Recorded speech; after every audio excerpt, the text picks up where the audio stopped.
আপনি কি আপনার স্বামীকে পরকীয়া থেকে বাঁচাতে চান, বা আপনার স্ত্রী পরকীয়ায় জড়িত তাকে ফিরিয়ে আনতে চান, বা তাকে সেখান থেকে বাঁচাতে চান? এখন আমাদের ঘরে ঘরে কিন্তু পরকীয়া একদম মাকড়সার জালের মতো বাসা বেঁধেছে।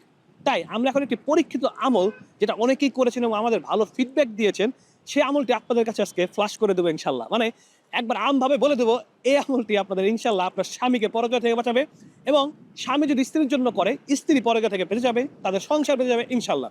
তাই এই ভিডিওটি শেয়ার করবেন, সোয়াবের নিয়ত যেন সবাই এই হারাম থেকে বেঁচে থাকতে পারে। প্রথমত আপনি ইনশাল্লাহ তাহাজ্জুদের সময় এই আমলটি করলে সবচেয়ে বেশি আপনি ভালো একটি ফিডব্যাক পাবেন ইনশাল্লাহ। কারণ তাহাজ্জুদ আল্লাহ সুবহানাহু ওয়া তাআলা সপ্তম আসমানে নেমে আসেন, তিনি বান্দার দোয়াগুলো কবুল করেন। তো তাহাজ্জুদে করলে সবচেয়ে ভালো, বা আবার ফজরের পরেও করতে পারেন। কিন্তু আমরা বলবো তাহাজ্জুদের সময় বেশি করলে সবচেয়ে আপনি ফিডব্যাক ভালো পাবেন। প্রথমে আপনি 11 বার দুরূদ ইব্রাহিম পড়বেন ইনশাল্লাহ।